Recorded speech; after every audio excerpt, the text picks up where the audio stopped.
पूरे देश में अभी यूपी की पीसीएस पदाधिकारी ज्योति मौर्य का मामला सोशल मीडिया में छाया हुआ है। किस तरह से तमाम लोगों ने देखा कि पढ़ने लिखने के बाद अपने पति को छोड़कर दूसरे के साथ संबंध बना लिया और अपने बेरोजगार गरीब पति को छोड़ दिया। ऐसा ही मामला एक झारखंड के साहेबगंज से सामने आया है। यहाँ मजदूरी करने वाले कन्हाई पंडित ने अपनी पत्नी को पढ़ा लिखाकर एएनएम बना दिया।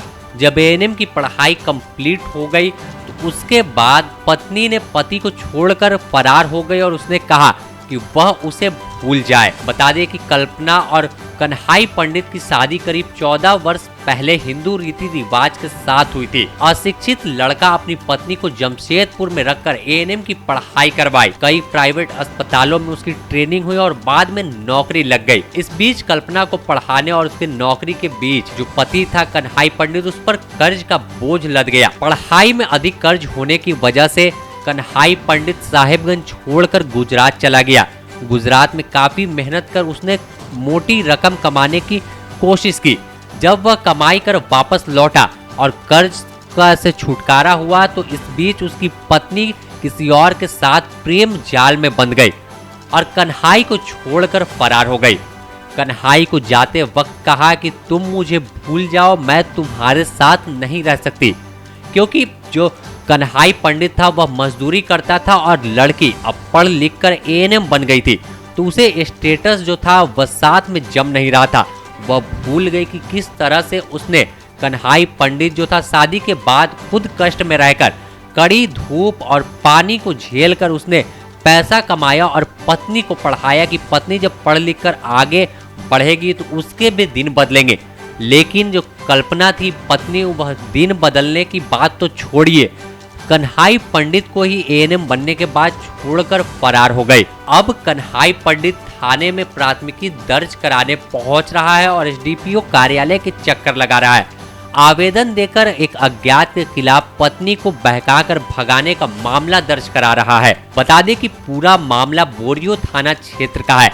यह मामले में बांझी बाजार निवासी कन्हाई पंडित ने अपनी पत्नी को किसी और के साथ घर से भगा ले जाने का मामला दर्ज कराकर पुलिस से गुहार लगाया है कि दोषी पर उचित कार्रवाई करे और उसकी पत्नी को लौटा दे।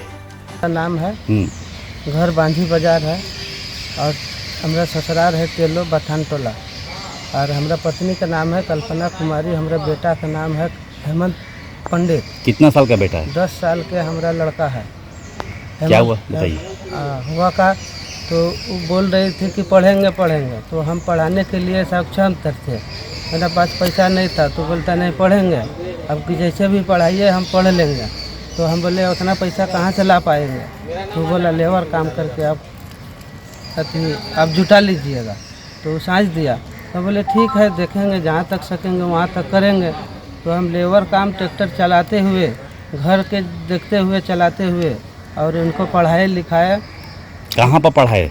अच्छा, फिर वहाँ पर पढ़ाने के बाद वहाँ हो गया तो उसके बाद टाटा जमशेदपुर से वैकेंसी निकला, वहाँ पर बोलती है पढ़ेंगे एएनएम का पढ़ाई। तो हम बोले उतना 2 लाख 3 लाख कहाँ से ला पाएंगे, गरीब आदमी हम। तो बोलता है नहीं पढ़ेंगे। तो उनको किसी तरह हम पढ़ाए और कर्जे में 1.5-2 लाख रुपया कर्जा में गिर गए थे। तो हमको भेज दिया कल्पना कि चले जाइए अब बाहर से कमा के भेजिएगा तो कर्जा ख़त्म हो जाएगा। उसके बाद उनका पापा मम्मी भेज दिया साहेबगंज के, तुम जाओ और नर्स के काम ट्रेनिंग करो। उसके बाद नर्स के ट्रेनिंग कहाँ पर ट्रेनिंग कर रही थी? यहाँ जुमावती में, साहेबगंज जुमावती में। यहाँ पर रहते रहते वो ट्रेनिंग कर रही थी। जब होली में जब आए हम तो उनका बाद मैंने पति पत्नी में रिश्ता देखते हैं इनको ख़त्म कर दिया। तो उनके बाद खाना भी नहीं देने लगी हमको और तब उनका ले गए तेलो। वहाँ पर विचार हुआ। विचार होने पर भाई सब बोला का कि नहीं इस तरह नहीं होगा, अभी छूटा छुट्टी नहीं होगा। इनका पिताजी बोलता है छूटा छुट्टी करा देंगे और लड़की बोलता है इनके साथ नहीं रहेंगे। ये वाला अचानक बात बोल रहा है। हमारा भी दिमाग उड़ गया कि का बोलने लगा ये लोग। तो भाई सब ज़बरदस्ती भेज दिया, हमको सताना चालू कर दिया। 5-6 दिन सता लिया। हम अपने बच्चे को शिशु मंदिर स्कूल में एडमिशन करवाए बोरियो में। एडमिशन कराते हुए उनके बाद 2 दिन के पहले कि एडमिशन करवा दिए, और उसके बाद 2 दिन के बाद हमको बोला का जाते हैं पिताजी के घर बेडशीट लाने के लिए। बेडशीट लाने गया और उसके बाद फिर लौट के घर हमारा पास नहीं आया। हमारा पास अति तबीयत खराब था उस दिन। कब गई थी पत्नी? 14 अप्रैल को गई है। फिर क्या किया आप? 14 अप्रैल को गई है तेलो। उसके बाद हम शाम बेला तबीयत खराब में गए थे बोरियो, और धर्मेंद्र का कॉल लगा के दर दर कन्हाई पंडित भटक रहा है और न्याय की गुहार लगा रहा है। उसने क्या गलती की यह सोच भी रहा है कि आखिर पत्नी को क्यों पढ़ाया था, क्यों उसने एएनएम की ट्रेनिंग कराई और उसकी नौकरी लगा दी। इससे बेहतर तो था कि 2 रोटी कम खाते, लेकिन मजदूरी कर जितना पैसा आता अपने ही पैसे पर पत्नी को और अपने बच्चों की परवरिश करते। लेकिन कन्हाई ने एक सपना देखा था कि जब पत्नी भी कमाएगी और वह भी मजदूरी करेगा तो उसके दिन बदलेंगे, घर अच्छा बनाएंगे और बेटे की पढ़ाई भी बेहतर स्कूल में करेंगे और उसे बड़ा अधिकारी बनाएंगे।